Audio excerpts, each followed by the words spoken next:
అందరికీ నమస్కారం. నేను మీ గోపాల్ అయ్యంగార్. శ్రీమతి రామానుజాయ నమః.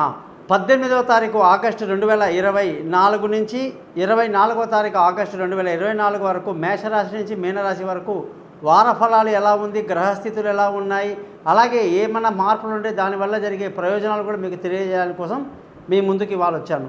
మీరందరూ కూడా మీ జాతకాలు తెలుసుకోవడానికి కోసం మీ date of birth, time of birth, place of birth ఈ నెంబర్కి వాట్సాప్ చేయండి. మీ జాతకాలు రెడీ అవుతాయి. మీతో 15 నిమిషాలు మాట్లాడతాను. వాయిస్ రికార్డ్ చేసుకోండి. అలాగే 50 పేజీల జాతకాన్ని మీకు మెయిల్ చేస్తాను. అలాగే మీరు ఎవరైతే డేట్ ఆఫ్ బర్త్ లేదో వాళ్ళు ముఖం కనిపించే ఒక ఫోటో, చేతి రేఖలు మగవాళ్ళు కుడి చేయి, ఆడవాళ్ళు ఎడమ చేయి రేఖలు పంపించండి. మీ జాతకం రెడీ అవుతుంది. మీకు ఎటువంటి సమస్యలు ఉన్నా కూడా సరే, అది ఎటువంటి జాతకమైనా సరే దానికి ఖచ్చితంగా ఒక సొల్యూషన్ ఉంటుంది. ఆ సొల్యూషన్ చాలా సింపుల్గా చెప్తాను నేను. దాన్ని చేసుకోండి. జీవితంలో చాలా సంతోషంగా ఆనందంగా ఉంటారు. అలా ఒకరు వెళ్ళి దాదాపు ఇవాళ వందల్లో వేలలో నాకు రెఫరెన్స్ ద్వారానే నేను చాలా బిజీగా ఉంటాను. అలాగే thesimple.astrologer.com అని చెప్పేసి ఈ యూట్యూబ్ ఛానల్ ద్వారా సింపుల్గా మీకు నేను విషయాలు చెప్పదలుచుకున్నాను, రెమెడీస్ చెప్పదలుచుకున్నాను. ఇక మీరందరూ కూడా ఈ ఛానల్ని సబ్స్క్రైబ్ చేయడం మీ ధర్మంగా భావించండి. మీ బంధువులకు, స్నేహితులకు నా గురించి తెలియజేయండి. మా ఆశీస్సులు మీకు ఎప్పుడు ఎల్లప్పుడూ ఉంటాయని చెప్పి తెలియజేస్తూ, ఈ వారం గ్రహాల స్థితిని కానీ చూస్తే సూర్యుడు కర్కాటక రాశి నుంచి సింహరాశిలోకి వచ్చేసారండి. ఇది చాలా గొప్ప పరిణామం అన్నమాట. అలాగే ఈ వారంలో గురువు, కుజుడు వృషభ రాశిలో, అలాగే రవి, బుధ, శుక్ర గ్రహాలు సింహరాశిలో, కేతు కన్యారాశిలో, చంద్రుడు మకరం, కుంభం, మీనం, మేషం వరకు ప్రయాణిస్తున్నాడు. శని కుంభరాశిలో, అలాగే రాహు వచ్చేసి మీనరాశిలో సంచరిస్తున్నారు. దీన్ని బట్టి 12 రాశులకు ఎలా ఉందో ఈరోజు తెలుసుకుందాం.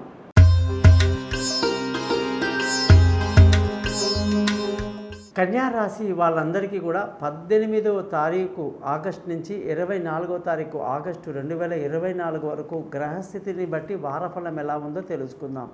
ఇన్ని రోజులుగా సూర్యుడు కర్కాటక రాశిలో ఉండి ఇప్పుడు సింహరాశిలోకి వచ్చాడు. ఇప్పుడు ఏమవుతుంది, కన్యారాశి వాళ్ళకి విపరీతమైన ఖర్చులని అదుపులోకి వస్తాయి.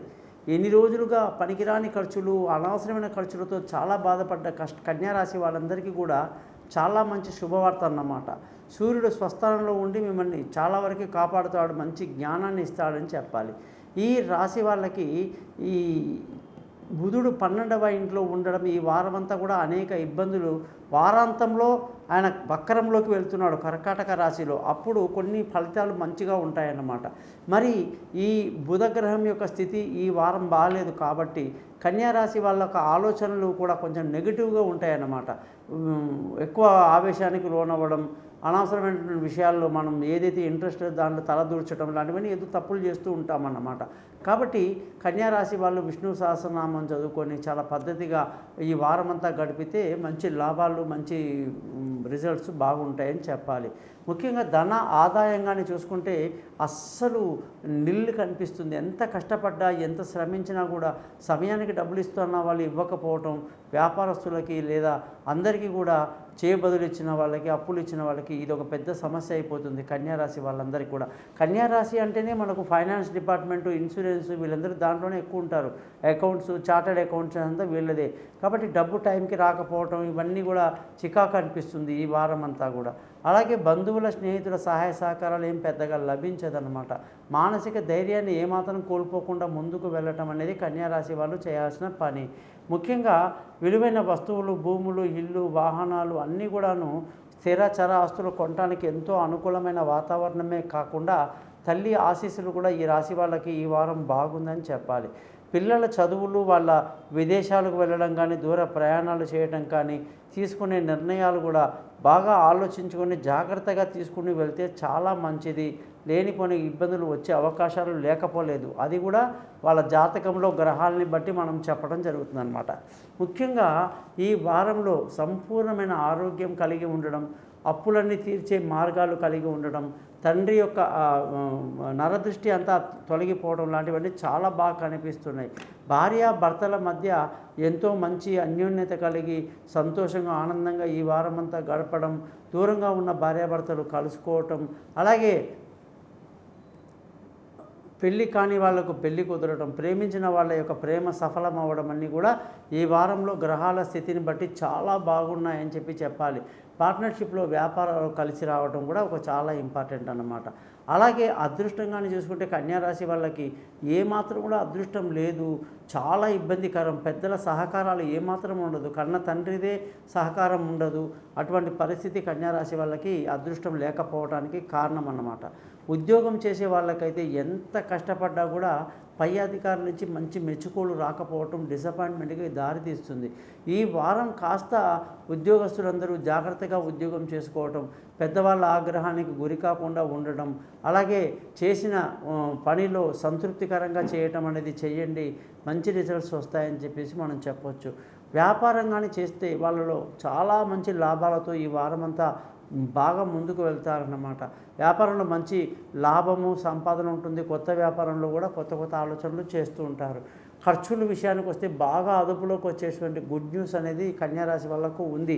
మరి కన్యారాశిలో మనకు వచ్చేది చూస్తే ఉత్తర నక్షత్రంలో 2వ పాదం, 3వ పాదం, 4వ పాదంలో పుట్టిన వాళ్ళు, అలాగే హస్త నక్షత్రంలో 4 పాదాలు ఇందులో ఉంటాయి. చిత్త 1, 2 పాదాలు ఇందులో ఉంటాయి. మరి ఈ ఉత్తర నక్షత్రంలో సూర్య మహాదశలో పుట్టిన వాళ్ళు, హస్త నక్షత్రంలో చంద్ర మహాదశలో పుట్టిన వాళ్ళు, చిత్తా నక్షత్రంలో కుజ మహాదశలో పుట్టి చాలా చిన్నతనంలోనే వీళ్ళకి రాహు మహాదశ అటాక్ అయిపోతుందన్నమాట. ఈ రాహు మహాదశ కానీ బాగుంటే వాడు డాక్టర్ అవుతాడు, పెద్ద మెడికల్లో చాలా పెద్ద పేరు సంపాదించుకుంటాడు, సైంటిస్ట్ అవుతాడు.